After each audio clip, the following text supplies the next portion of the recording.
Two,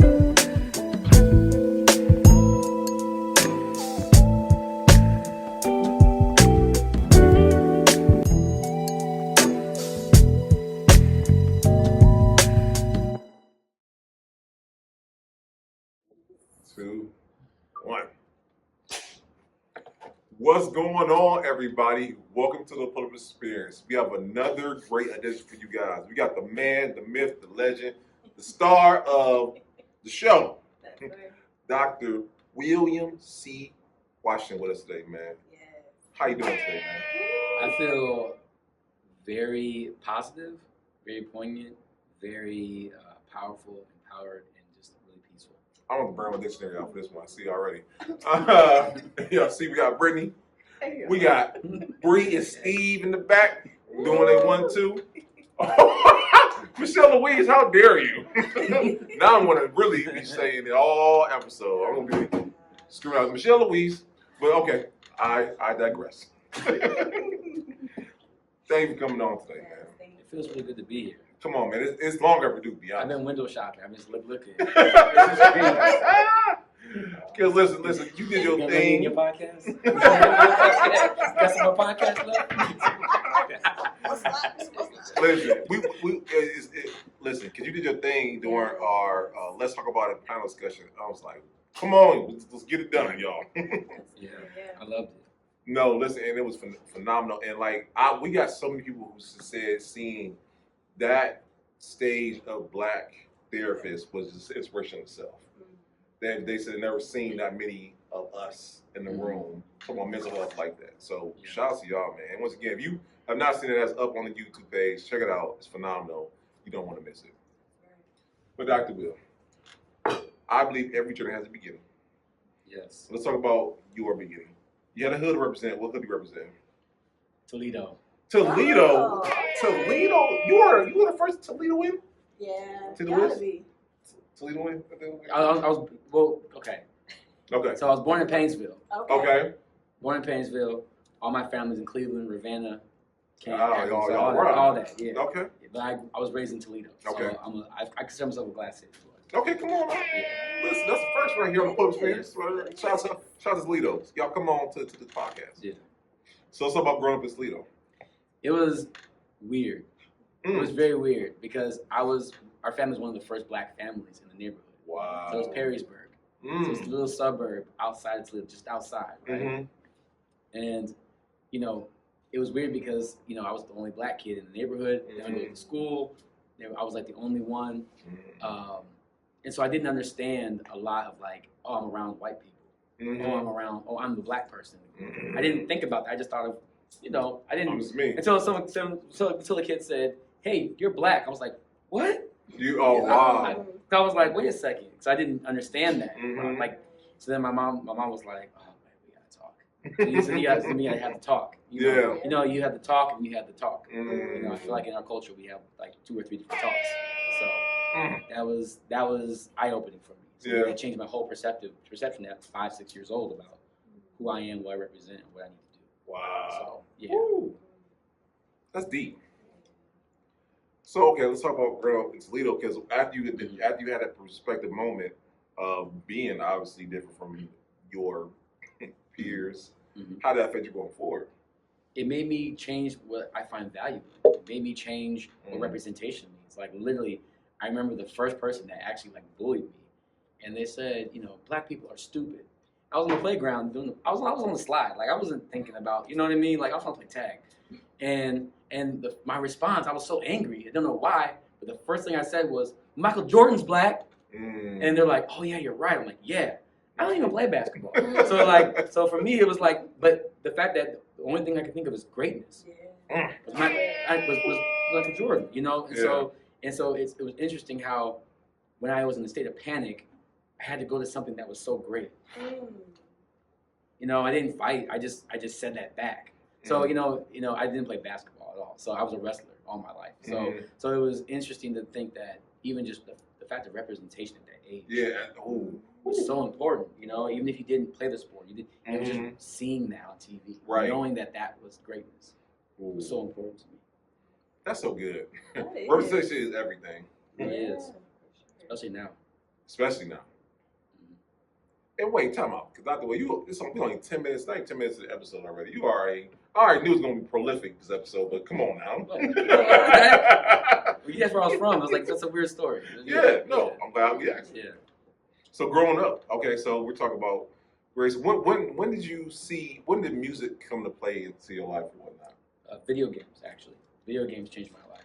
So when I would listen to, Sonic the Hedgehog 2, it's a jazz album. I'll fight anybody about that. It's a jazz album. They want to say What? But it's a jazz album. But it's gaming music, right? Like even just like the theme songs, right? Street Fighter, Guile's theme song, right? Like you can think of all these different Sonic the Hedgehog. Every time we hear even the Mario's theme song, right?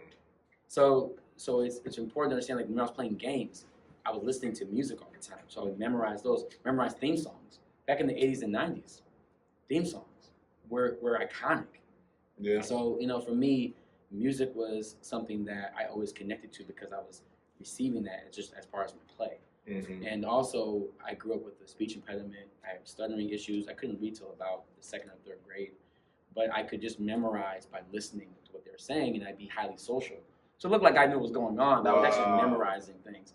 So then, so I had to go to a farm and learn how to read, which is so weird. My mom found my teacher. I went to a farm over the summer, and taught me. And this elderly white woman taught me how to read, and did the hooked on phonics thing. And I was out there like feeding horses, and then I was like, was I working for this? I was thinking. Now I think back on this, I was like, was I working this off? I don't know, but it was amazing to like go over the summertime, learn how to read, and then come back and actually had to really process words, sound, and expectation. Right? Words, sound, expectation. So that was really big for me because I didn't understand that I had a deficiency. I just said, well, I can listen, I can interact, and when I got angry, I would just stutter a lot or I would just get really quiet. So I was kind of forced to be an extrovert. And so music was my way of channeling my second voice. So music became my first voice. So Michelle, look at Michelle Louise. Appreciate you. Because I'm like, that's the title right there. So music became my first voice, and then instruments became different ways of expressing that as I got older. Out of curiosity, how many instruments do you know how to play? I know the trumpet, but I currently play 9, and I'm currently learning 3 more. Time out. The way you just said that was so nonchalant. He was like, 9. There you go. No, that's how I check 9. What I get paid for, what I play for, and what I produce for are 3 different things. So, yeah. That's a real flex. That's what he said. Okay. Time out. Y'all hear what he said? All I know is play the recorder, sir. I was terrible at the recorder. That's why I don't play. It's traumatizing. The recorder was traumatizing. It really was. I almost gave up on music because of that thing.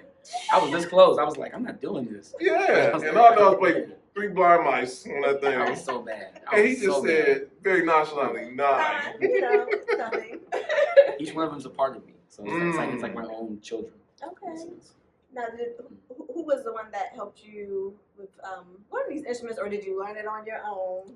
I wasn't able to afford lessons, and I didn't grow up in church, so I had to learn from listening to music. So growing up, also trombone was not that's my baby. That's my first instrument. Okay. That was not an instrument that people are like, "Ooh, boy, play that trombone." I was about to say, that's nothing. Never real sexy, like trombone all the time. It's very isolating. It's a very lonely instrument, and it's funny because my mom was like, "Babe, what instrument you want to play?" I said saxophone because I saw Pork Chop from Doug Funny. Come on now. Playing, he was in the white tux playing. That's what I'm he was talking killing about, it. Will. And I was like, wow, I want to be like Pork Chop. And then my mom came home and she's like, "Here, baby, here's your trombone." I'm like, "This isn't a saxophone." She's like, "We ain't got no saxophone money. So you can play this trombone, and your big brother's gonna teach you to play some trombone a little bit." And I was like, so I sat alone on the bus because the instrument's too big. I was trying to get through the chairs, and Little Bill was a lot. Little Bill was going through it, and so. But I learned that it was such a great instrument for me because there were no buttons. It was hearing tone. Wow. Right? So it's all, to me, trombone's just one sound on different levels. So for me, I had to learn just what sound sounded like. Yeah. And so that was really great for me. So I didn't have to have the precision. I just had to hear and feel. So it allowed me to change the way I listened to music. So it was actually a very therapeutic instrument for me. I'm trying to get on the fact that, I do know that music can be therapeutic for a lot of us. It helps to, bring us more level. Yeah. We may be on the high, or if we're down and out, it may bring us up. So speaking of therapy, because that's, what you're known for. So how did that come about? Were you someone that everyone could talk to back in the day, and it just kind of... Not at all. No, okay. No. I was saying you were like very self-aware at a young age, though. The fact you were self-aware at 5 or 6. You know what I think about 5 or 6? Nothing but Power Rangers, Ninja Turtles.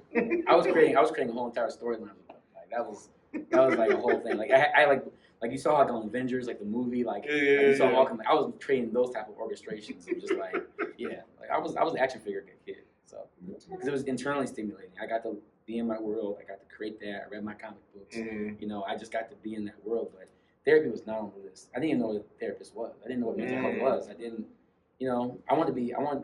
My dad asked me, what do you want to be when you grow up? And I said, I want to be a taxi cab driver. He's like, what?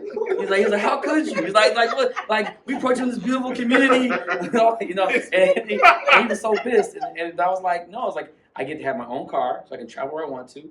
I can meet new people wherever I go, and I can get paid for doing what I do.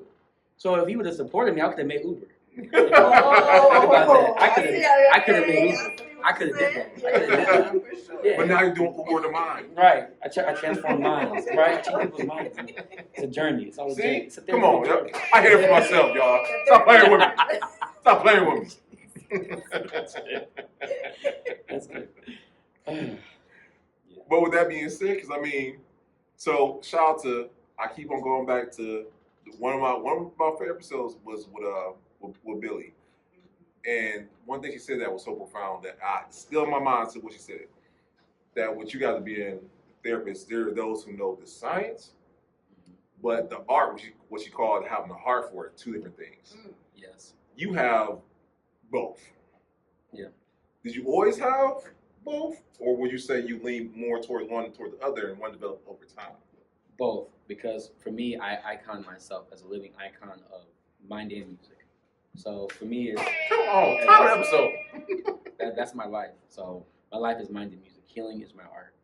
And so as I'm decolonizing the way I even listen to music, right now, as I'm decolonizing myself, the way I'm listening to music, I'm learning how to heal myself through that well, because I actually trauma bonded with my music. So it was really, you didn't realize that. Brittany, I seen in her eyes. You said trauma bonding. What does trauma bonding mean? Yeah, I just have to know. Yeah, so a lot of times it looks like codependency. So like, hey, I'm gonna, like, for instance, let's say if you're partnered with somebody that has an alcoholic issue. So instead of them, as we say, crashing out, your job is to actually continue to give them alcohol or put things in their life so that they don't become violent. Okay. So then you kind of pour more out of yourself to sustain them so they don't become, worse. And so a lot of times you give yourself past your capacity.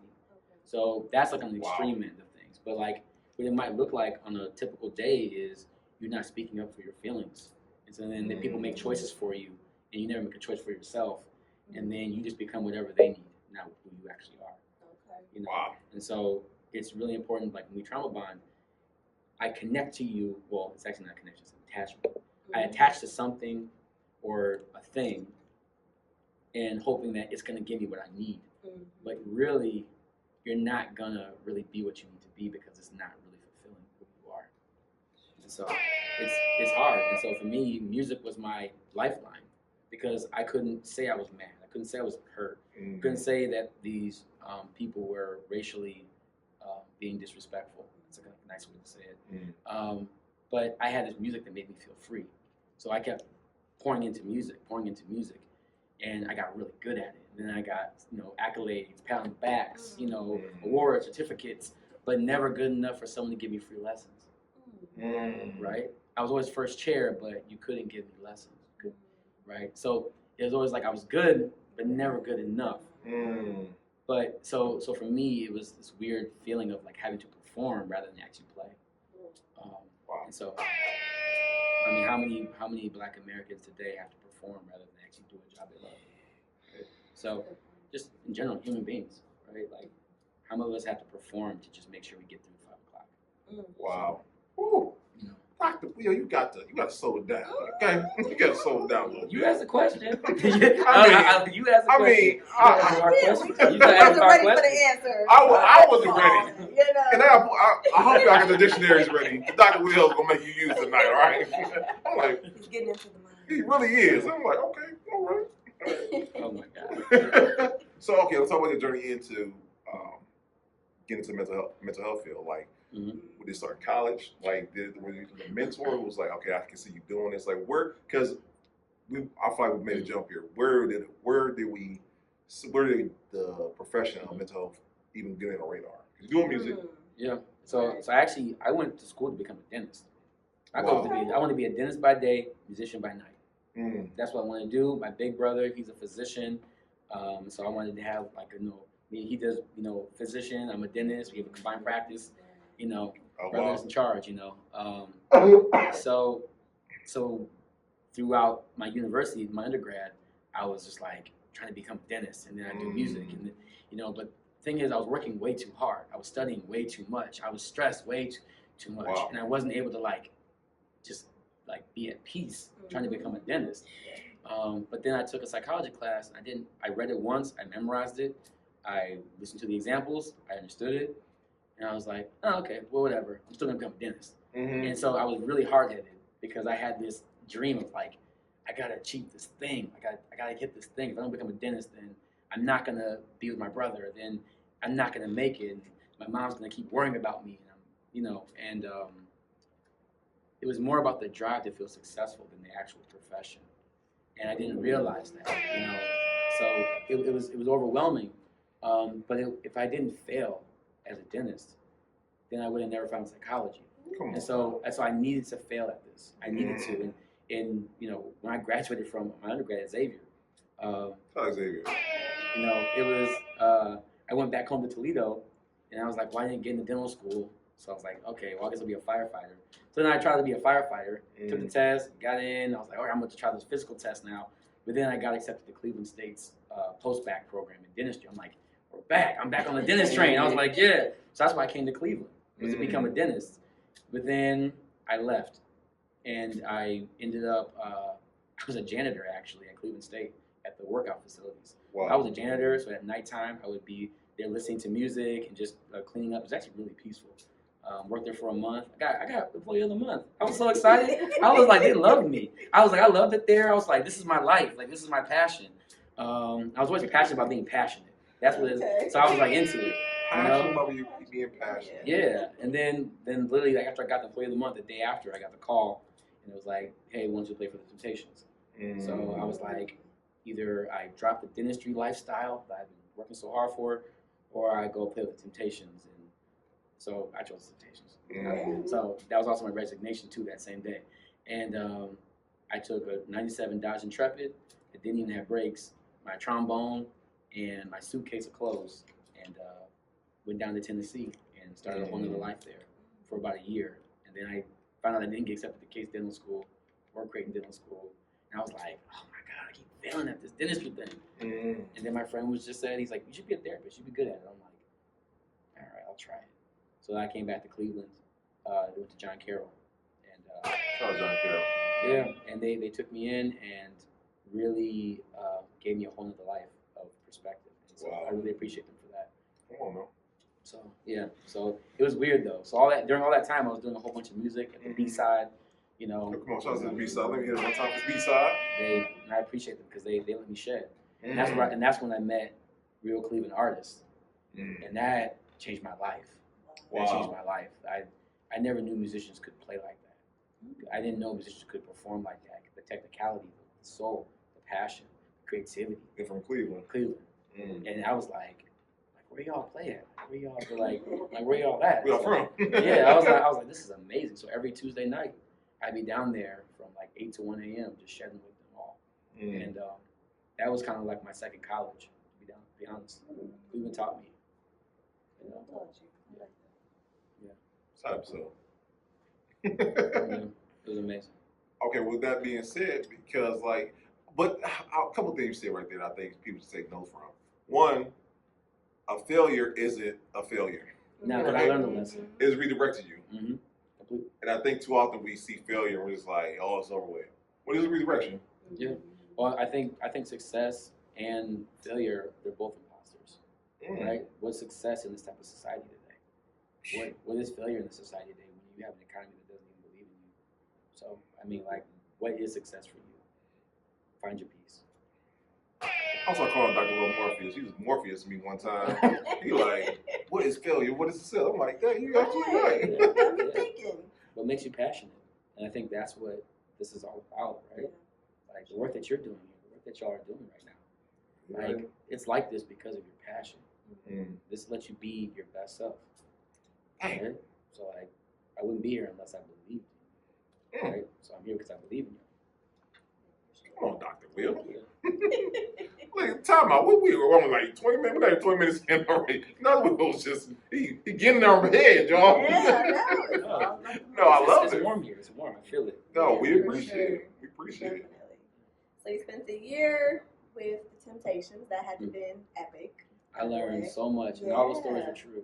Okay. Mhm. Okay. All right. We no longer have to question Yeah. that, huh? Everything you thought, yeah, twice. Okay. It's amazing. It was amazing. I learned so much about the music industry. I Uh-huh. learned so much about just like the networking, the business aspect of it all. Okay. Yeah, like instead of like going in and going lit, like I was just like studying how the greats do it, studying, you know, what's the relationship, how everybody's related. It's crazy how this industry, everybody's related. It's wild. It's wild how related everybody is. So, yeah, like I hope one day someone makes a documentary about how related we all are in this industry. It's amazing. It's amazing. It's fascinating. It really is. Okay. Nice. All right. So you also mentioned that your friend is the one that who planted the seed of you being a therapist. Yeah. Now, had it been just because of you being that person to give great advice throughout the years to your friends and family, and it just all made sense? Because, you know, one person you telling like, maybe, but you Yeah. keep getting people saying it's like, I Yeah. never thought about it. I'm so glad you said that because we don't take value. Like, so if anybody watches anime, like the greatest superpower in any anime is the power of friendship. I So, like that. so like, whatever you do is like, if you don't know who your friends are, you will never be the most powerful, right? And so, Dr. Will here. That's what I'm talking about. so I just realized that, like, you know, my friend, he taught me the language of jazz while I was in school, but then he was also doing his psychology work. And so he went through a really hard time, and he even left psychology because he was going through such a hard time. But he said, hey, you should do this. And now, 5, 6 years later, now he's, you know, we're working together now, and I'm bringing him through. So it's kind of like he catapulted me into this, and I didn't have it. Now I'm catapulting him. So it's like that reciprocity, right? Sometimes we think about reciprocity like if I give you something, you should give me something. Right. But sometimes that reciprocity is actually an investment. And sometimes we don't even think about what the investment of friendships are.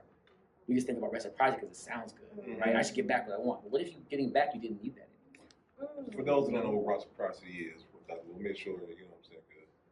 No, don't come for me. We wait for everybody. Don't come for me. Reciprocity. Can you help my boy out? The mutual exchange of energy, time, or services. Okay. Yeah, no, that's good because I think not a lot of people know how to do that and what it even means. Yeah, and I think we say like, I want reciprocity. I need reciprocity. Like, if they're not aligned with you, you may not want that back. Amen. So like, let's balance ourselves. And I've been a victim of that, and I've also been an abuser of that. Right. So like, Wow. I understand. Like, I gave people back things they did not need back. My bad. That is some real self-aware perspective to have. You said I have been an abuser of that and I've been a victim of it at the same time. And I think a lot of times we don't realize that we people are so complex as people, we don't realize that we are sometimes not only the abuser but also the abused in certain situations. Yeah, and I always say keep your ears open to how people tell stories about people and don't say about themselves, right? That's really key. You know? That's really key. I'm strong enough to be vulnerable. Yeah. You know, and I know, especially as a healer, if I'm going to call myself a healer, I need to be okay with knowing that people are not going to be okay with me, and they have stories about me Hey, you're right. I was terrible. You're right. Now what? What do you Right. want? What do you want? I was the one to tell everybody. Tell everybody. Fine. But what you can't say is that I was never afraid of myself. Ooh. I refuse to be afraid of myself. I Love love so. Thank you, Michelle. Yeah. Dang. Because like I love how you said it. Because like, oh my goodness, I don't think to me they don't want to be the bad guy in the story, but not really than that. It's inevitable. It's inevitable. It's inevitable. I can find the cure to cancer, and there'll still be somebody that won't want it because it's me, or they won't even promote it or share the post I made because they're like, I don't like him. But I was like, I got the cure. It can even cure your family, Right. but you still, because you don't like me, you don't want it. So it doesn't, you know, that's just the truth of the matter, and that's, I think as a therapist, you have to accept the light and the dark the same way because you are with people. I share darkness with people. I share lightness with people. Yeah. And so I don't get the comfort to decide how deep we go or how deep. I chose this profile. I chose this lifestyle. Mm-hmm. I'm a therapist, but I'm really a healer. I choose therapy because that's what our society needs me to be called, to do the work of a healer. Yeah. Right? I have thousands of years in me that says I'm a healer. I didn't need to graduate to say I'm a healer. Right? Like we talk about Reiki, like you don't need a certificate. Oh, yeah, you do. But like that practice has been going on for over 10,000 years. Right. The certificate's not going to tell you if you're connected with your energy or not. It's teaching you how to understand it and organize it. Yeah. So that makes sense to the culture we're in. But you've always been a Reiki healer, right? Like, Wow. Like you just had to find out how to do it. So I just always want to remind healers, like you've already been doing that. You just need to remember how. And a lot of us are just remembering how to get back to ourselves.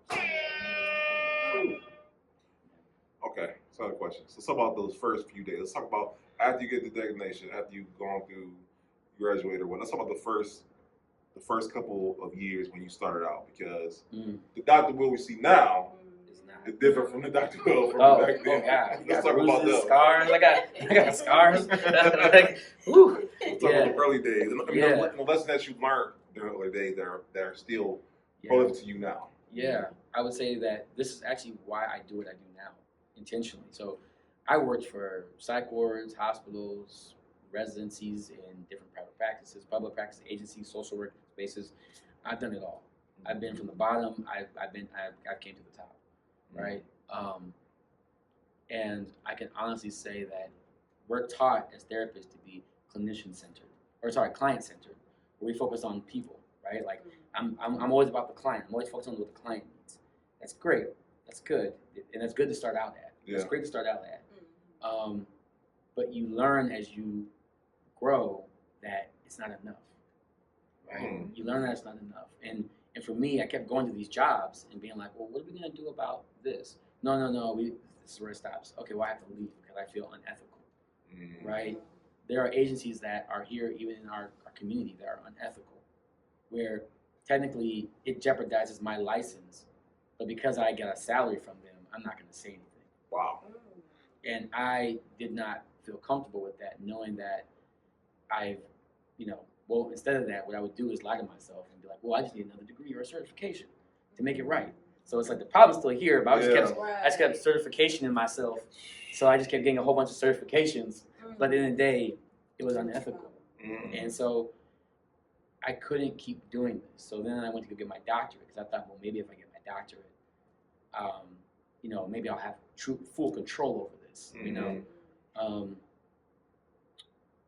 That was a lie. And I think the hardest part is that the doctorate taught me that you have to choose the tool of your education, right? Wow. And so a lot of us don't take time out to say, I'm getting this education because I want to. You're just taught to graduate and get a job. Yeah. And so I learned that I got my doctorate to change the minds from client-centered to clinician-centered. And that's what I'm pioneering now. So my goal here is to pioneer the silver age of psychology. That is the end goal, is that I want to be known as pioneering the silver age of psychology. We're removing ourselves from this bronze age of where we talk about illness. We don't talk about wellness anymore. Wow. And so it's really sad because a lot of times, the best way I can say this with being appropriate is that I was trained to look at people in their illness, not in their wellness. So I diagnose you based upon your issues, your illness, but not the potential of what you actually could become and what you're actually becoming. That's Right. deep. And so it hurts, but it makes me want to cry right now because there's so many kids that that could have used a healthier version. I can see their faces, and I really do hope the best for them. Yeah. But as a therapist, you have to realize that I can only help you to this extent. And I had to say, oh, I did a good job. We're here for 60 minutes. Go back home to your environment that never really saw you in the first place. You know, and that's a hard thing. So it's really important to make sure that the clinicians that come into my company are trained to think in a way that they have never been educated or trained. And my doctorate was about that. And so through my doctorate, I created a healing modality, a way of healing that changes the trauma into purpose or the illness into wellness. So that's why I went to school. I wanted to make sure I had research behind it.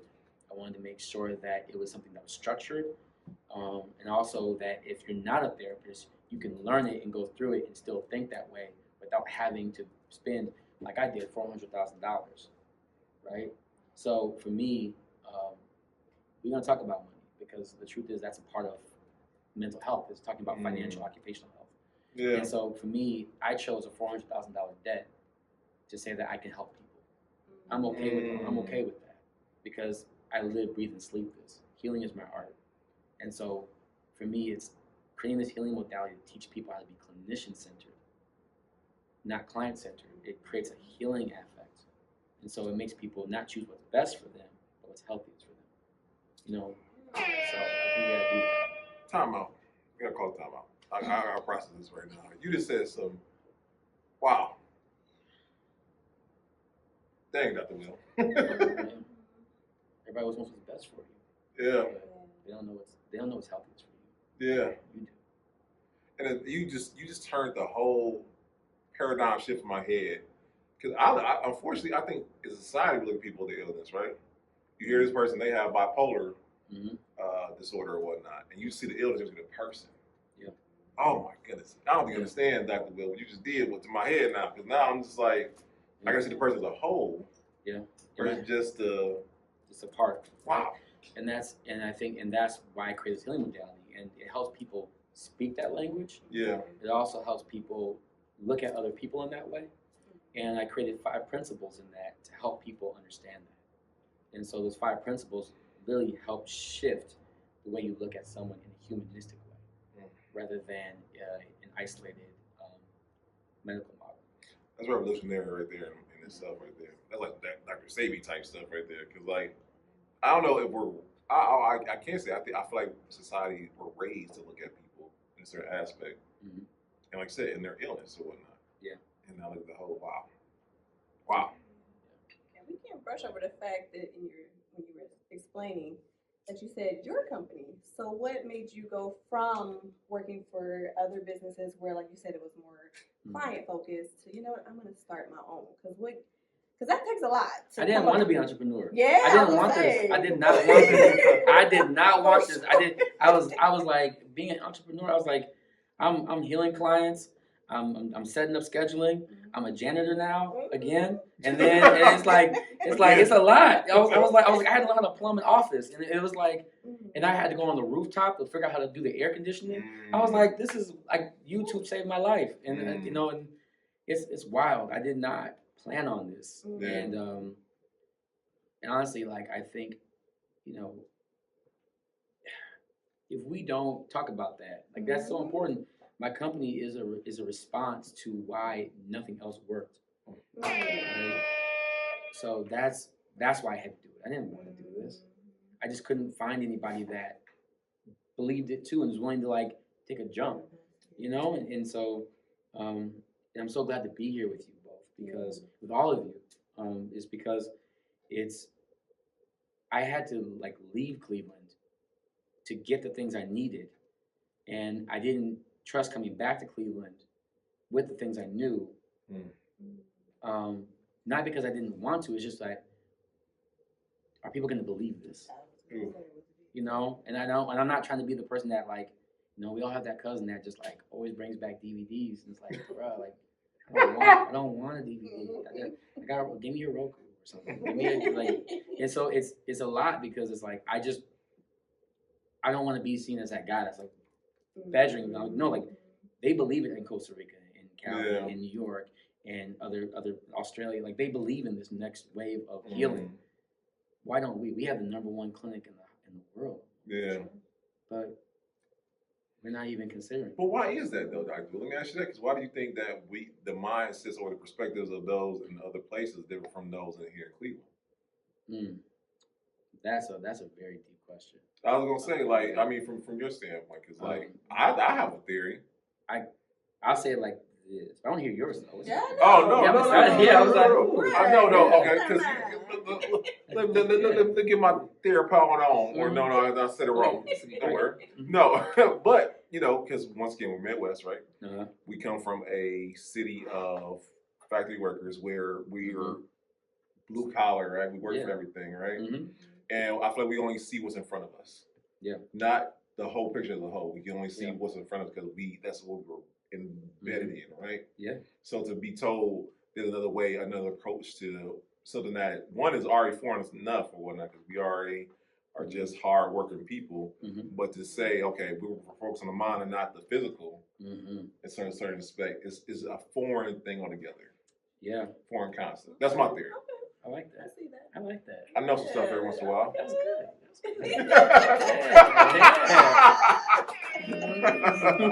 Yeah. Hanging out with y'all, you know what I'm saying? Yeah.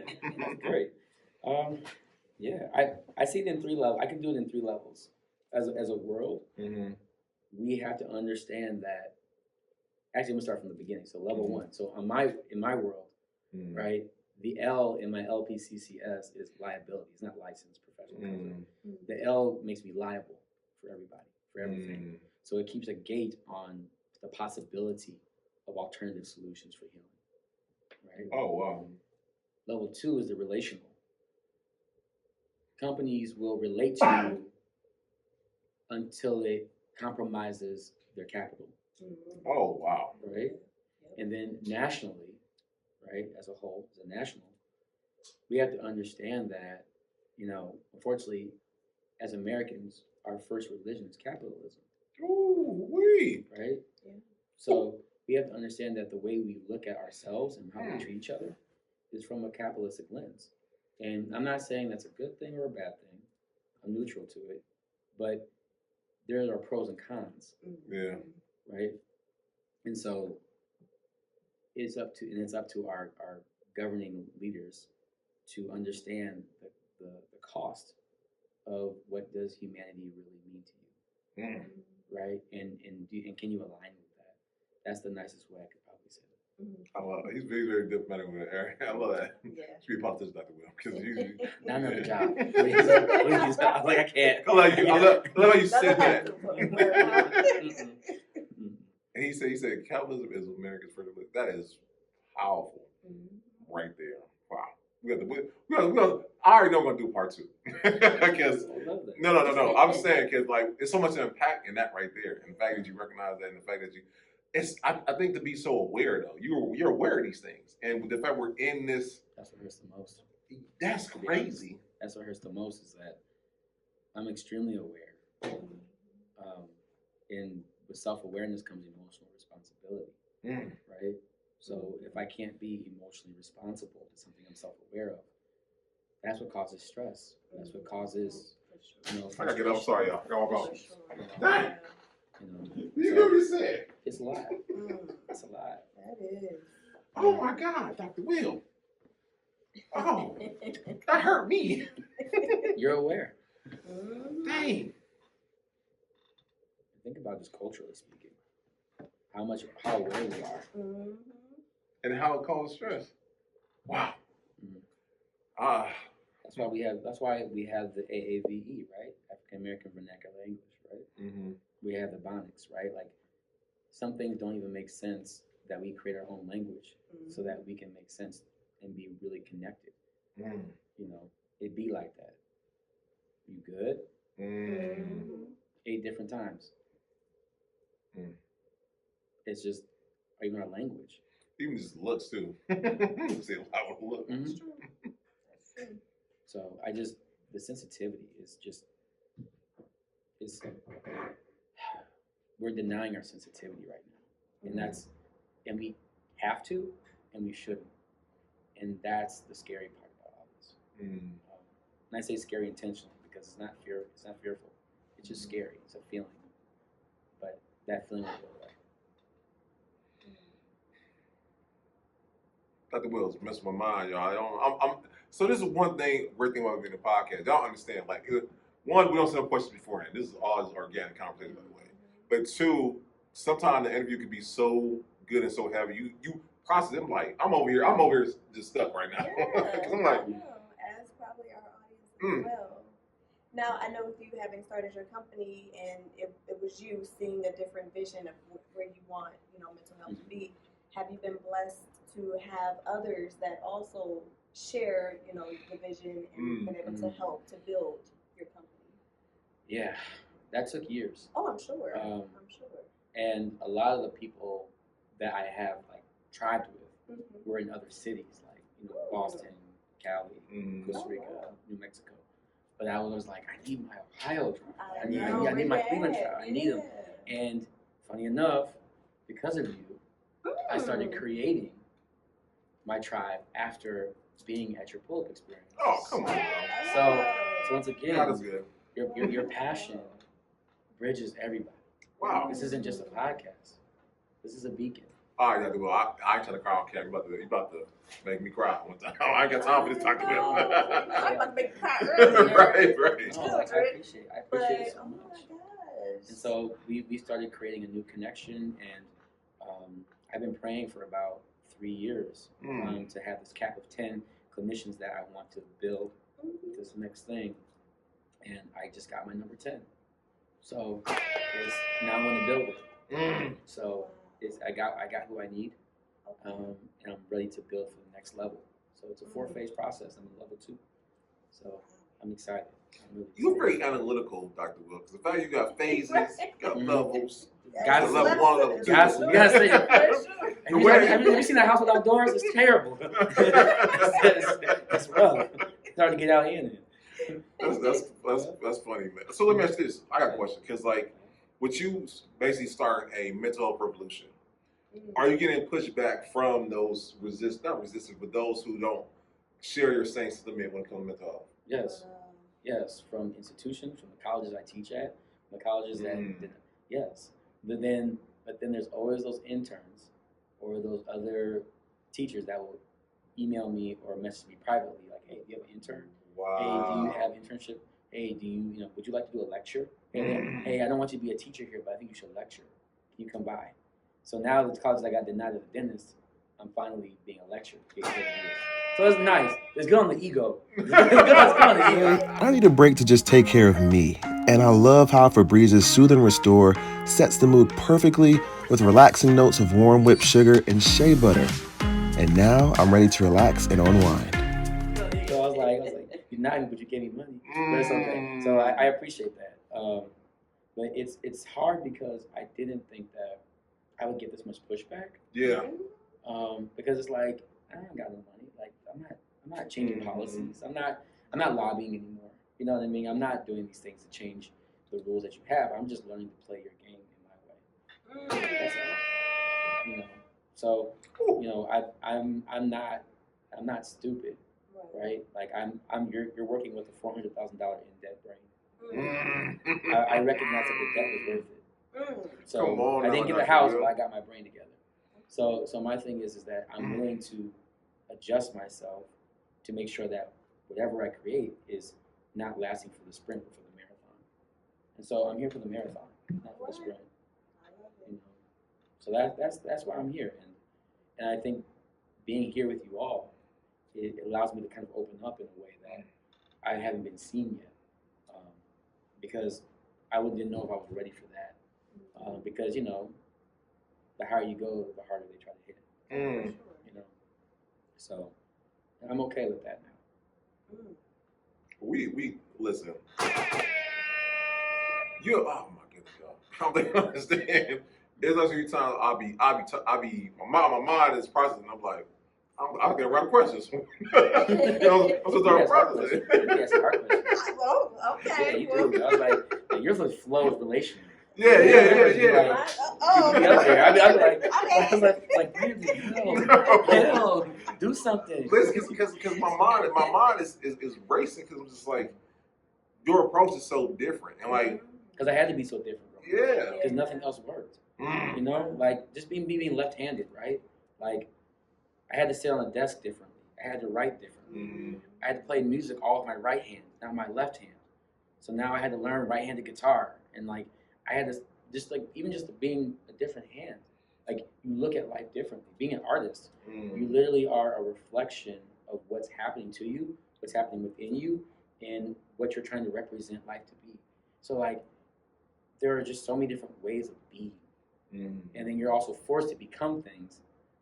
And so just everything I'm doing has to have a purpose. You know, and I was living, you know, in instant gratification for a while because I didn't know any better. Yeah. You know, and unfortunately people had to go through me just as much as I had to go through them, right? Like you live lessons and you learn through lessons. And I think that you have to have enough humility and remember to laugh. Because my God, if you don't laugh, shout out to comedians, so important. I think artists don't get valued the way that, to me, artists are first responders. You know, Okay. and so I just really believe that if you have an art or if you're a multimedia specialist, you know, artist, like you know, you are a first responder, and you should take it that seriously. That's so good. Oh, dang, Dr. Will, you always got me thinking, because, like, if I heard that way, I promise you, I'll turn on Dave Chappelle. I got some go-tos, too, that I know if I hard day, if I laugh about something, not saying it goes away, but it helps me decompress from a hard day. It does. I didn't think about that. Wow. And it helped us get through the pandemic for sure. That was a tough time. No one saw coming, and comedy was at its peak, you know, because we all needed something to, even just for a moment, take us away from the reality. Yes, and that's why it's so important to watch, you know, what artists are doing, what type of music's being created, what genres are being created, and you know, what is an artist today, right? And I think we're learning that it's more than just a cute little 15-second TikTok video. Like no, like that 15. You think about just real quick, okay? So like you think about how a song might take somebody from 8 hours to 8 days to 8 months to a year, and the consumer is listening to only 2 to 3 minutes of that. So you're listening to something that's only 2 to 3 minutes long, but it took 8 hours or 8 days, 8 years to create that. And so when you listen to somebody's work, right, you might be listening to something that took years or months. And so the amount of intentionality and time itself, right? We're recording this live right now, but I know the work that's going to be on the back end, the breakdown, the setup, the tear down, the editing, the posting, all that work. Yeah. That, like, and when someone looks at it, they look at it for that 1 minute. I know that. Intentionality. Wow. Right? And so, like, we have to become more sensitive. And as far as I'm concerned, mental illness is not sensitive enough. And so we talk about it, but we don't take accountability for it. We don't. And that's what I'm trying to reset to. Dang, Dr. Will, I keep on saying it, but it's like, you make me think so much. Turn my brain off for a minute. Yeah, just use your heart. No, I got you. So let me ask you this: what keeps you creative? Because I feel like, as an entrepreneur, as a medical health specialist, professional, what helps you stay creative in your field and in your music? Yeah, people. You know, my commodity is people. If people don't exist, I don't really have a job. Wow. So if humanity does not exist, why would I exist? That's just keeping it simple. And so I ask myself every morning, how can I human today? Right? How can I human today? Because I know that I'm not going to get it right. But I know I'm going to definitely try my hardest. And unfortunately, even at my best, it's not good enough. You know, like I get called in to do a lot of high profile cases. I do therapy for Grammy Award winning artists. I do a lot of specialty work for high intensive cases. And I do a lot of consultation privately around the world. And at the end of the day, that's still a human being that needs help. So you never lose sight on the heart of the process. And a lot of us break people up and we fragment them and we piece them, and then we create this Frankenstein of humanity. And it's like, no, you forgot the person in that. You know, and like I've been in situations where we had like a 2-hour meeting about this one client, right? They had 3 diseases, 4 mental health disorders, and it was like 35 years old. And at the end of it, I was like, "What's this person's name?" It took them longer to find the name. They said everything about him, but they forgot the person's name. Right. I was like, so I needed to start just calling client this or patient, like let's just say their name. And literally in 30 minutes, we were able to create a treatment plan that could actually help them have a somewhat of a normal life. And there is a thing called normal. There is a normal. People say there's no such thing as normal. There is. Right. I'm not gonna take my clothes off here and do the podcast naked. there are social norms, right? There are social norms. Like right? So like there are social norms. So having them function in their social norm again, what's gonna help them feel like they can be in their pond again, right? Wow. How can we make them feel like they're back in their pond? Because that is the healthiest version of them, is when they can feel like they can be themselves. So the best normal is you being yourself. How can I help facilitate that? Right? So we forget that part. So sensitivity is it's like fleeting for some reason. Yeah. And it's so sad. And I'm so glad you brought the pandemic, by the way. Because you think about what the pandemic did to humanity, right? Like, fortunately, like when 9/11 happened, right? Yeah. All the Americans came together. For sure. Everybody came together. I was high-fiving people. I don't even know why. I was singing like, "And we stand up," and I was like, I was there. Like I felt the tears. I felt my American tears were coming down. And I was like, this is it. When the pandemic happened, I was like, I'm not talking to nobody. I'm not dealing with this. I'm done. I'm sick of this. I can't trust people. And all this paranoia, right? And so it's important to understand who is your leader, right, in your life, right? Who is your leader? We all have a leader. We all do. We all share leaders too. And so it's important to understand, like, are you in a state of division, fragmentation, engagement? What is your intention? Why are you here, right? And I think, like you said, I think the biggest thing is that I'm here because I know that I can help people. And if I lose sight of that, I might hurt somebody. So, you have to be sensitive about this world.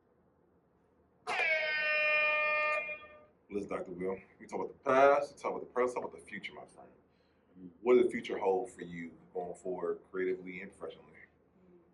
Yeah, so after doing the whole touring, rockstar lifestyle, and then coming to Cleveland, creating a brass band that I wanted to be grassroots and wanted to help students and kids that they could see this is what a musician can do at a high profile situation, because I couldn't get that as a kid. So I created the brass band as a way to have people say your instrument doesn't stop after high school. The power of friendship. I can say that in my brass band, those are my friends too. Yeah. And that's something that we need to remember, is that is community, that is people, that is humanity, that is your village. And so the brass band is my way to express that. And even with my own transformation musically, as I'm decolonizing myself musically, I'm starting to create healing music. So now I create healing spaces for artists to create. So I recently had an artist at my office, and we created a group that's called Sacred Pulse, and we created healing music, kind of like Andre 3000 music, like that album. So just like that. So I got that flute album.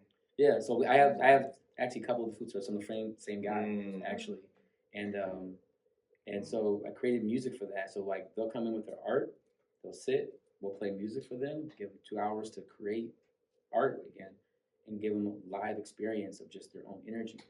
And so now I'm starting to open that up to make groups for that. So bringing groups in, playing the music, you're painting, you're creating, you're working on your editing for photos or videos. Oh, Like- wow. This is space just to be creative. Exactly, and knowing Wow. that the music is going to be for you. So creating healing music right now, you know, I'm jazz and classically trained, but at the end of the day, I'm just trying to connect to humanity. That's just my way of connecting. Time so. So I'm just really excited about it. So the future, to keep it simple, healer by day, musician by night, full-time lover. That's That's it. like an off-cover title right there. Right. Yeah, I want to love the world. I want to love the world. That's dope. I do. I really want to love the world, and I feel like I can do Copyright, Dr. it. You Will. got it. You got it. You got it. And you know, I believe in people. I do believe in people, and you know, I haven't told anybody this. I guess I can say it here. Ooh, come on. Well, Love we it. love exclusives. So if it doesn't work out, I'm gonna be a liar. So I got really Now do you it. really Right, I really gotta do. Yeah. Oh, let me get some water real quick. Yeah. So my end goal is to create a wellness country club. Come on now. So I wanted to have a beautiful land, and I want to have it a space where, you know, in country clubs they have like golf courses. Mhm. I don't want that. What I want is a campus that's, you know, a vibrant forest type of space. We can do the hiking and all that, but I wanted to fit my modality of healing. So in my company, you know, there's 9 squares, and so I want the Wellness Country Club to have a space where we can have sabbaticals. One thing I'm noticing is that people don't have a place to go to reset, Yeah. or they feel like they have to pay $6,000 to $9,000 to go on a field trip, you know. And so, like, I really want them to be able to just come here. It's a respite, you know. Put down your adulting, child out for a while, and come to events where people have like minds. Oh, sign me up. You know, I'll And love to be a so member of this that's the club. goal. Yeah. Yeah. Yeah. So, you know, I hate to say it, but adults don't get a chance to be children again. No. And that's where the best healing comes from. It does. So it's like, how can I help you become a kid again? If I create a space that is designed for you to unadult, I feel like I'm doing my part. Right? I just want to do my part. I think that is the end goal right now. So it might change, but I think I feel pretty excited about that. I feel excited. It's like, That's Let's an go. awesome one. Like I said, sign me up, Dr. Will. Put me down. I'll grandfather you in. Yeah, Put the listen. grandfather in. Give- I got you. I got you. Yeah, Yeah. Right. I got you. I got you. That's a dope concept. Like you said, Yeah. like, I'm not one for golf, but I will be down for that wholeheartedly. I will pay money for that. Yeah. So, yeah, I think that's the goal. And then when I'm not doing that, I'm just speaking around the world, creating music for people. I create meditations for people, depending on what they're going through. They tell me what they're going through. Give me 3 pictures of you, and I'll create 5, 10, 15-minute meditations, 15-minute meditations, so you can like hear this is for you for this. And so I've been doing that for people lately. That's dope. Yeah. I need that. Right. You wanna make you one? I can make you one. Oh, don't play me, Hidden Dr. Will. talents, Dr. Will. Okay. Like it. Okay, so listen, and like I said, obviously we got to do part 2. Maybe part 2, but we're going to pull up on Dr. Will, and we're going to pull up his offices and whatnot. Come to my building. I've only owned the building for like 4 years maybe. So yeah, so it's right across the street from the Standard. So Okay. yeah, so it's building around the corner. You can come in. It's my first building. So I don't know how he said he said his first building. He said first building, anticipating there's going to be more buildings. Come on now. yeah, that's the goal. Words are so important. Yeah, they really are. Mhm. Listen, so we're going to pull up part 2, right? Yeah. And like we just going to have to, I don't know, I have inside of me, I have a special place for mental health, right? Mhm. And for us as a culture to embrace it as a whole. So part of what I love embarking on mental health as a whole, whatnot. So definitely part 2 and more from Dr. Will to say it like that. I don't know what in the past, but we're gonna do something. Yeah. Because I just love talking to others in the mental health field. I really do, because you guys gotta have a mind, like you said, but you also got a heart for it. Yeah. And those are unique people. Like you said, you're a healer. You can tell you're a healer, my friend. And most people, I'm gonna say all, or most of the professional field are the same way to a certain extent and whatnot. So I love sitting down, talking to them, picking their brain, and just hearing like this Dr. Will blow my mind for like an hour. Only The whole video. time. I don't know. We pay attention to time. Yeah, no. Listen. I don't know how long, but I just know once again it's been a great interview and whatnot. So I said we gotta be part two. Yeah, I look forward to getting deeper into the actual mental health of Black minds. That's a lot, and I've been studying that for 7 years straight. So I would love to really dig into that. Now let me ask you: will your colleagues argue there is a difference between the Black psyche versus the white psyche, and the ramifications from traumatic experience they had culturally? The trauma is different, but the healing is the same. Okay, I like that title. Yeah. I already knew it was coming as a title. Yeah, don't let Title the number differences 20. fool you. Yeah. Yeah. That ain't not the will. Healing's like money, right?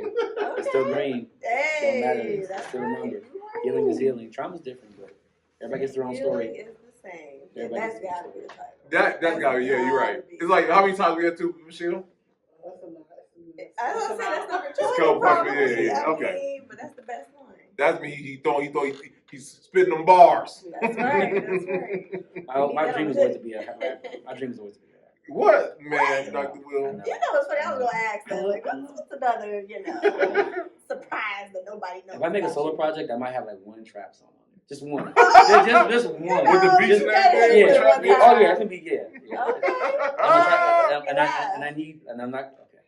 And I need Future to do a feature. Come I had on. to save some money. I just need one. I know it. It's I know conflict- Future watches us. That's Future, right. stop playing. I just need one. I just want one feature. Just make the hook. Just do the hook. Right. Let's do the hook. That's Time all out, you Dr. need. Will. That's Time all out. you need. Time out, Dr. Will. I can't see, why? Because there's a healer and Future's toxic, man. You can't. But that's the point. Oh. That's the No. point. That's the point. I need that. That's what I'm saying. Oh, Okay. okay. All right. I thought about this, and then I want T-Pain to produce it. Obviously, Okay, now that I can see. Yeah. I can you and see T-Pain together, I will buy that album without I a feel doubt. like I feel like we're best friends, but he doesn't know it. He doesn't know he It's is. just- So I'm gonna put this up. I like all his posts. I feel like WYD, like you up, like. I'm gonna put this up. I'm gonna tag T-Pain in this, by the way. I'm gonna Please. tag him. Oh, Please, that would be so- T-Pain. Yeah. Oh, you got I just to. want to game with you twice. Hey. Come on. Produce something. I'm gonna put horns on it. Let's Come just on. do it. That's all I'm All asking. right. Well, just don't forget about us. We'll see y'all. Y'all I look at got live and this. everything. Come back and give us a live session or something. Yeah. I got you. I got you. Yeah. Okay, so as you guys know, here in the Post Parents, we have our typical questions, right? Where we like to ask our guests because each answer is like a unique snowflake, right? And I can't wait to ask these questions. I want to see his brain doing this do best, Give me right? a thing, all right. Do I think fast or think slow? It's like Hey, a lightning hey. round or is it like a... I don't know. I don't know for you. We have to trade. We have to do it differently. Dr. Will. I don't know. We have to find something. Okay. I think your questions are it gets you to Yeah. the point. The build up. To build up. Yeah. She gets it. Yeah. Okay. I finally get it, huh?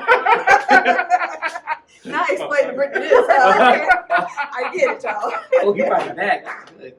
Ooh, you're good at this. You're really good at this. Wow. Really good. I want to bring my homie up. But yes, every question is unique.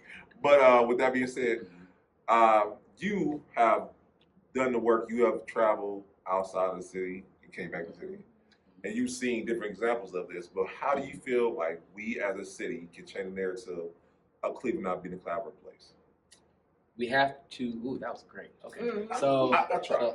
so that was on that level. Though. that was spicy. So we have to first accept our strengths. Mm. Cleveland is not a hub; it is a launching pad. Oh, you. Right? That's the title. I'm sorry. That's the That is- title. That's the first thing we gotta understand is that when I came to this city, I saw way too much potential, way too much skill, way too much talent, way too much grit, way too much creativity, way too much culture, way too much style, way too much sound and tonality. It's just wild.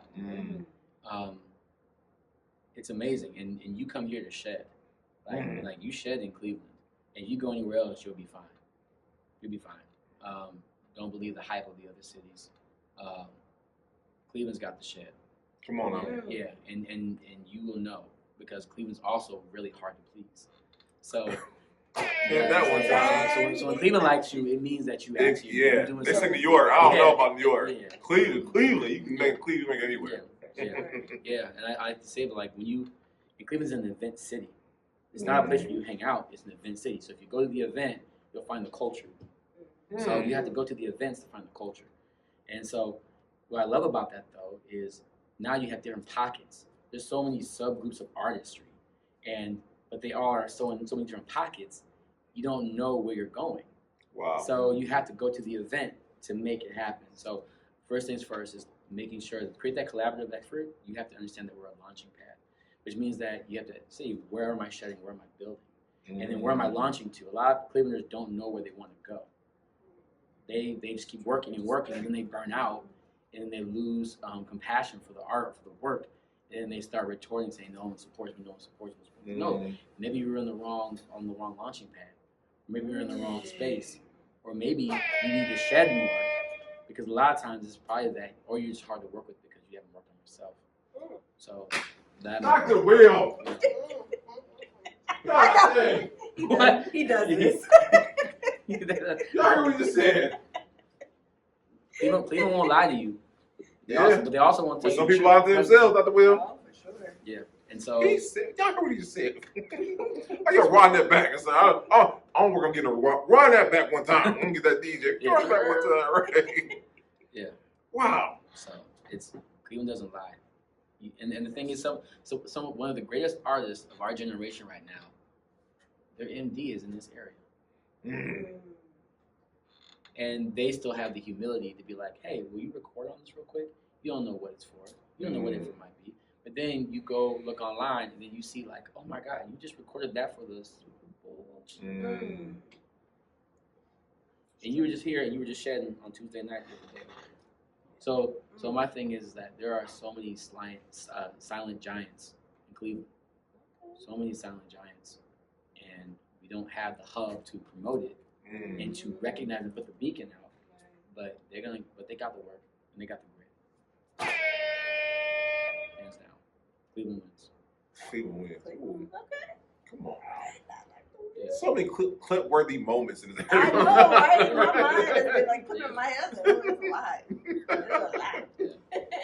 That's a good first question. No, listen. Okay, let me answer this one. Exploring the mode of collaboration. You have collaborated with some great institutions, other like-minded mental health professionals. But who would you like to collaborate in the future with? You don't have to be locally, be nationally, or internationally. But who would you like to collaborate in the future with? Professionally and creatively. Well, he gave me touch on it a little He bit. did. Who might be more on your list? Who else on your hit list? Kojima. Hideo Kojima. He is the creator of Metal Gear Solid. Come on now.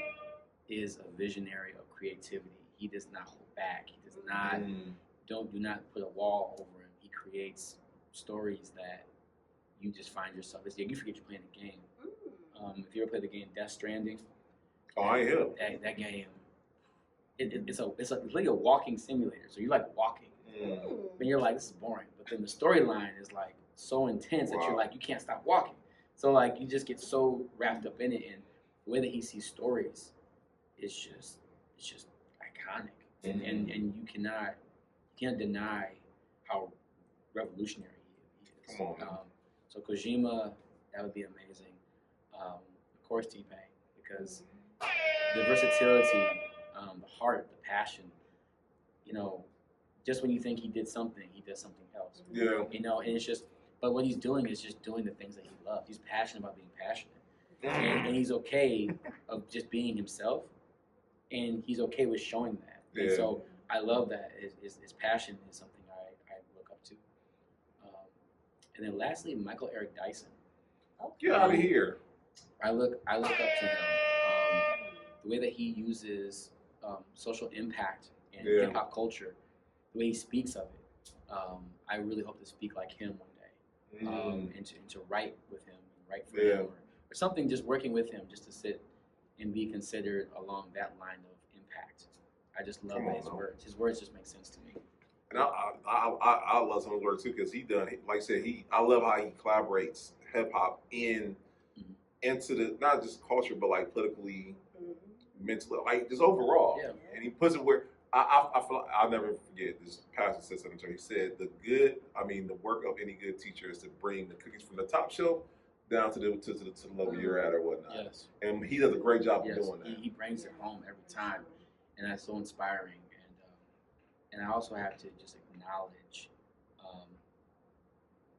I would love to work with any Black woman that understands what they've been through, what they're doing for our culture, and the fact that they know that they have a hard choice to make. I think that culturally, I just think the movement of Black women, just women in general, the choices that they have to make, I know I'm not going to have to make them the same way they did. So I just Shout out to y'all. I just believe Shout out to I ladies. just believe in women so much, and I really think that just seeing the hard work, the fruits of that labor, it doesn't get celebrated enough. And so I just hope that what I have to offer is resourceful and supportive, and it's accommodating. And I hope that I work well enough to be workable with. So I think that's a big thing. That's good. I like that. And thank you for your shot, Miss Women. I think we are phenomenal as we get ready to go into the next month soon in March. Yes. Yeah. I'm excited for that. Yeah. So, okay, so we spoke of your company, but what is the name of your company? I'm sorry. Yeah, it's Washington Wellness Institute.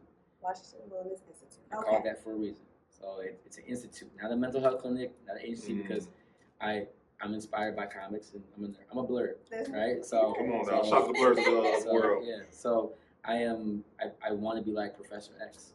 Okay. So like I want the institute to be a place where healers come to improve and become advanced practitioners. And so when they come there, they go through this whole remodeling so that they can create secondary healing.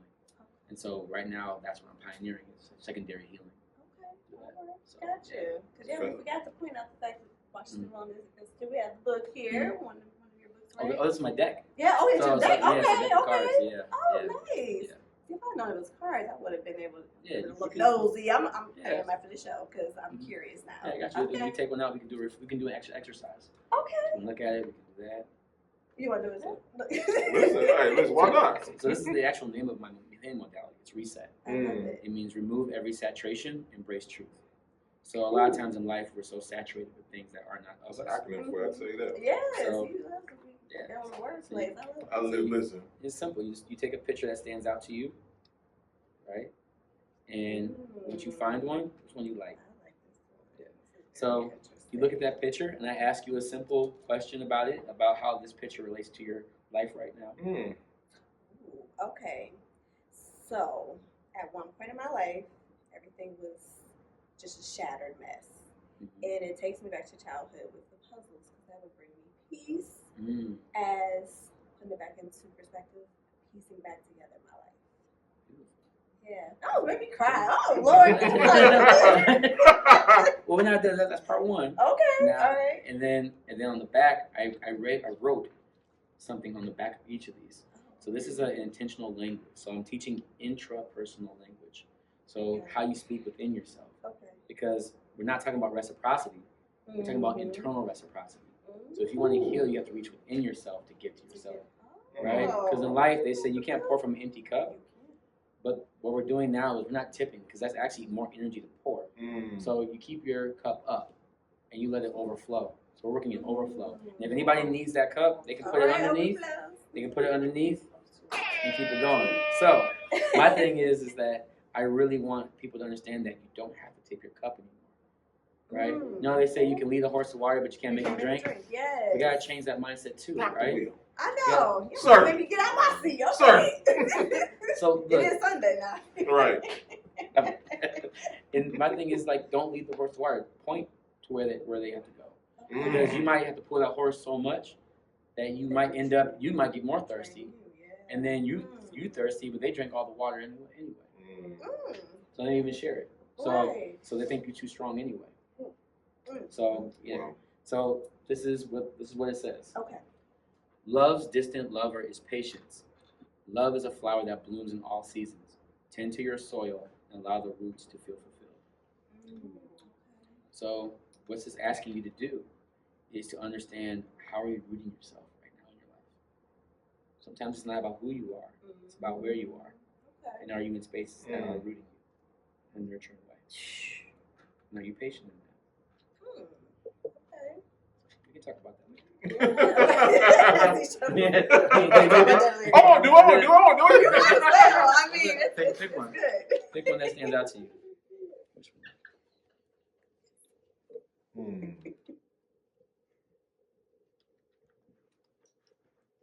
None of these nothing. This one. This one? Okay. So when you see this picture, what does it remind you about your life right now? Resetting in a calmness. Resetting a calmness. Okay. So this says, an open mind can open a closed door. The amount of doors that are closed through our upbringing were shut without consideration. It's time to revisit some doors that may seem closed. Oh, it's Come fun. back, Yeah, it's okay. We both walk out, right? And I'm like, oh, so the piece of card. Oh, sorry. Yeah. Oh my goodness. Shoot. So some of the doors that are closed, a lot of us don't open closed doors anymore. We move on.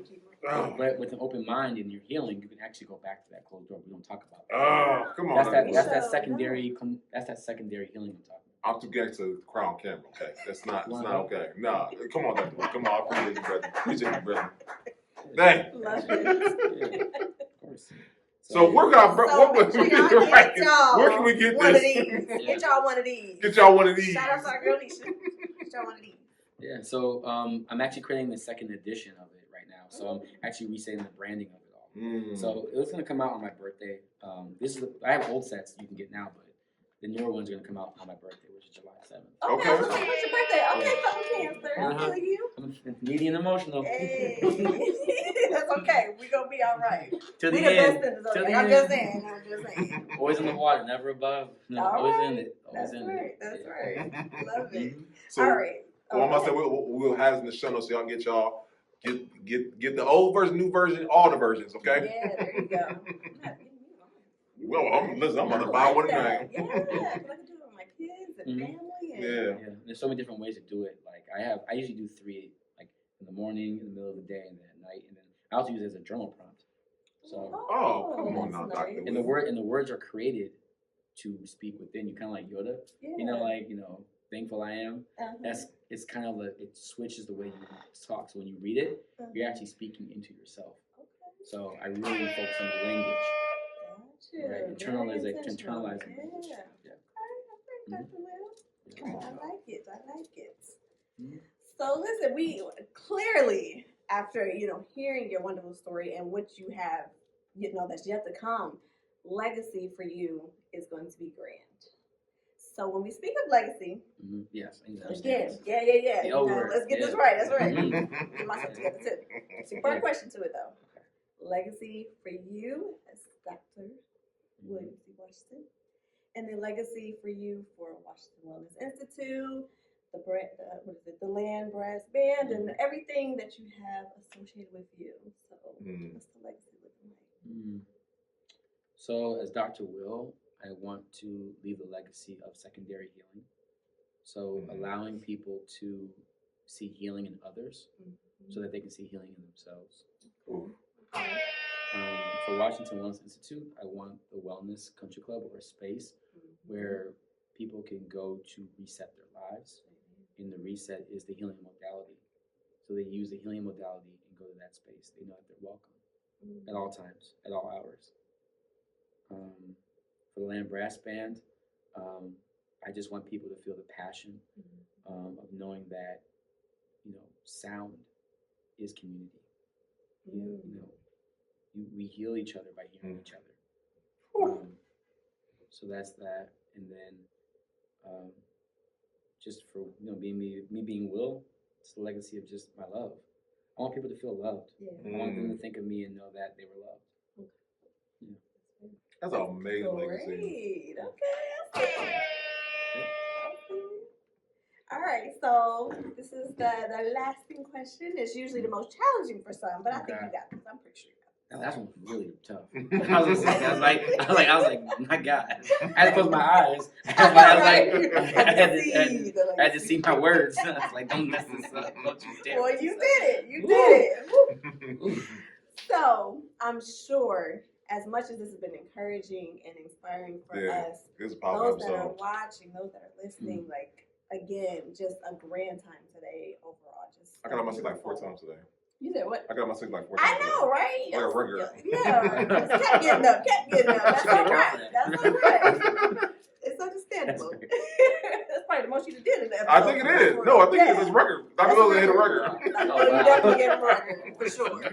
Once, yeah, I'm on twice, t-shirt. maybe. Look at that. 4th time. All right, boy, get back over here.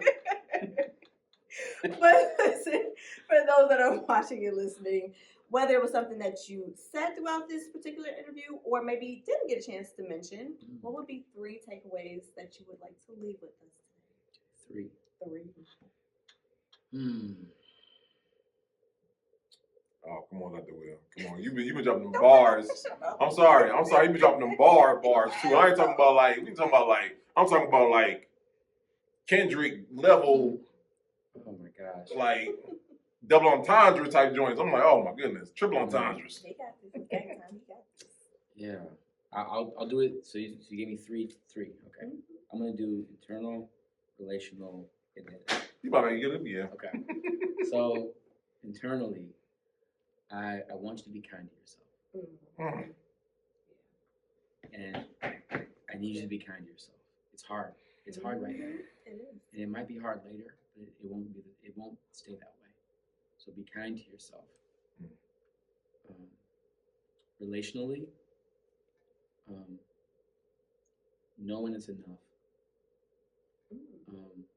A lot of times we're told to go past our capacity for people, places, and things.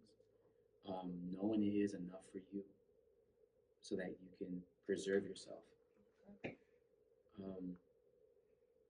And then worldly, I guess. Don't get distracted. Slow down. Don't get distracted. Slow down.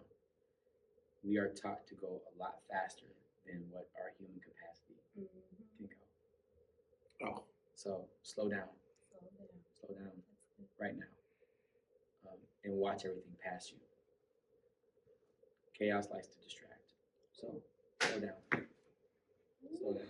All right, You know how you had a good meal in the last piece? You be like,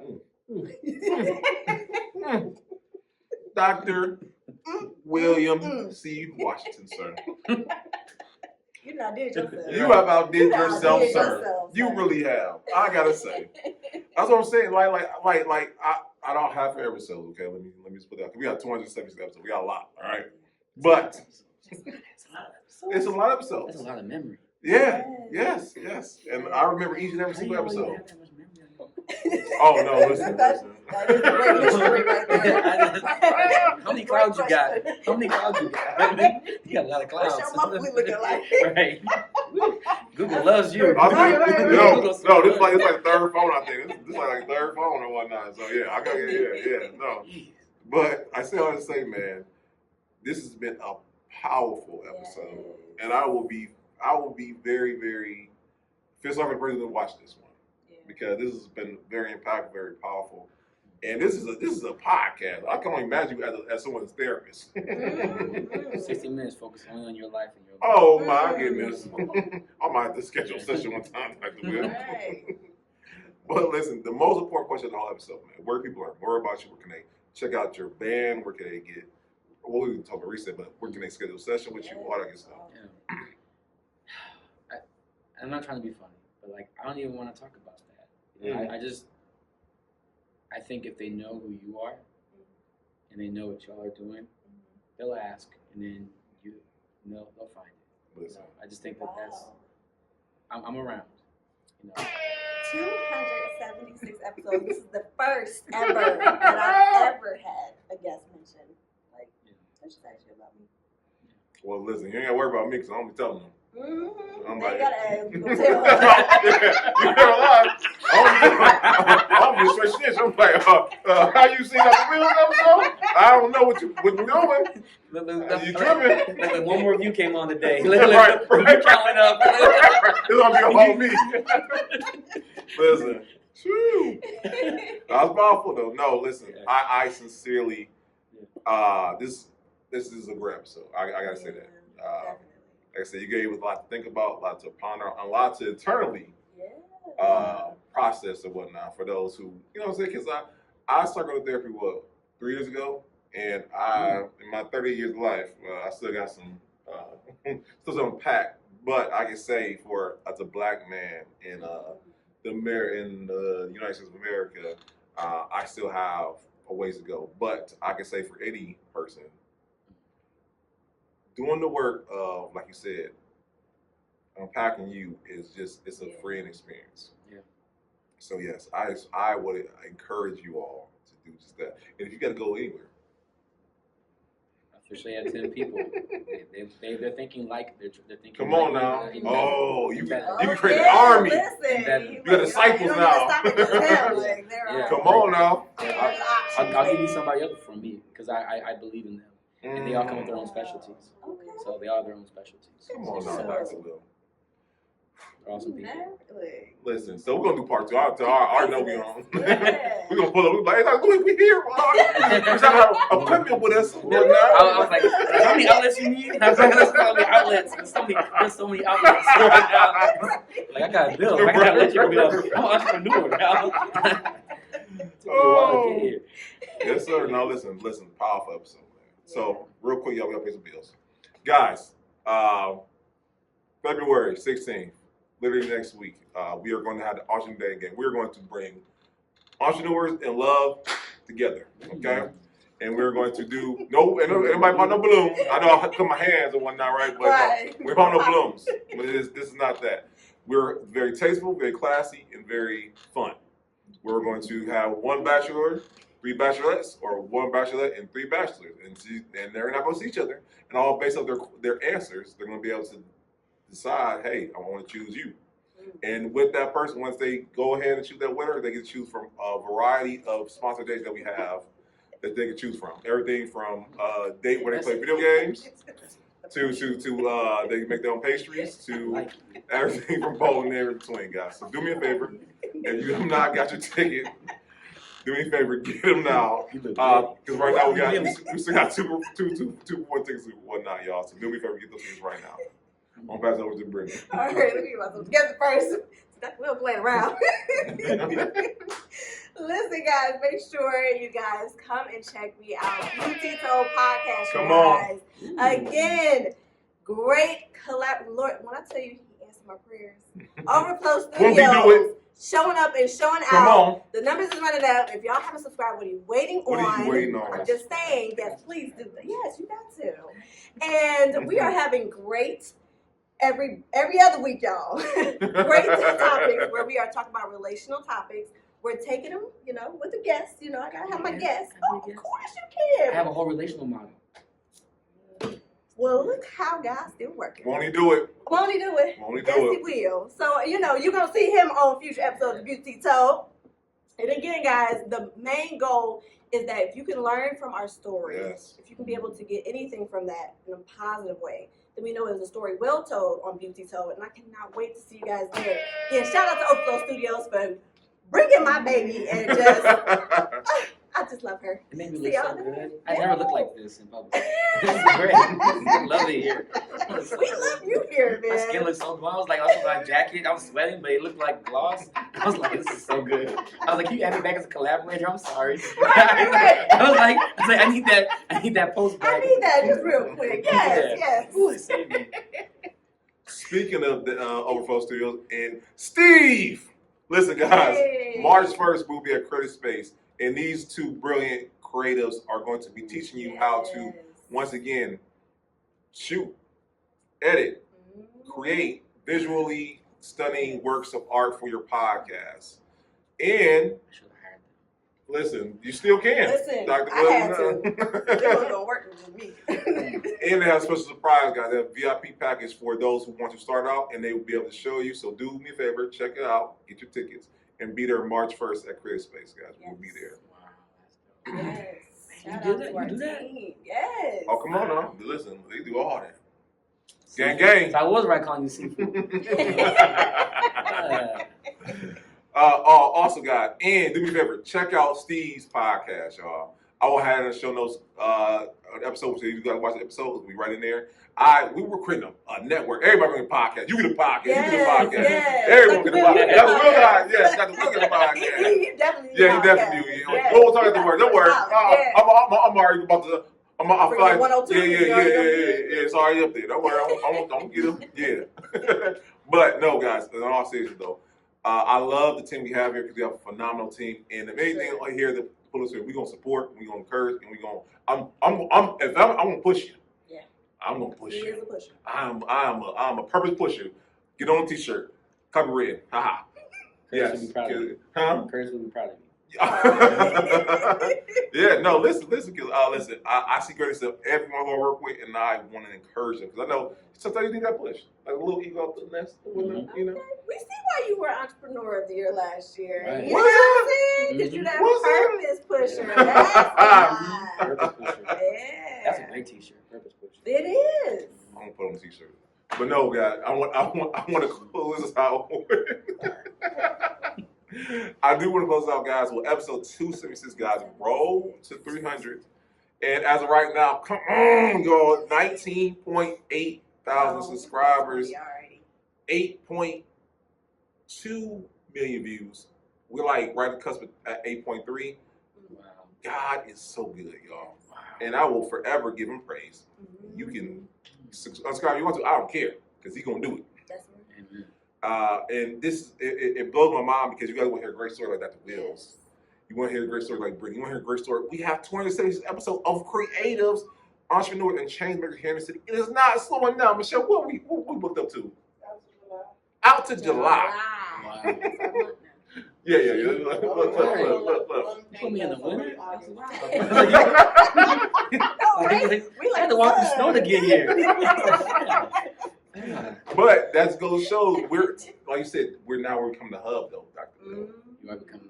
And we're not selling everybody. Y'all still go. We are still going. Yes. And until God said otherwise, we're gonna keep going. That's right. And it's because y'all liking, subscribing, and letting everyone know.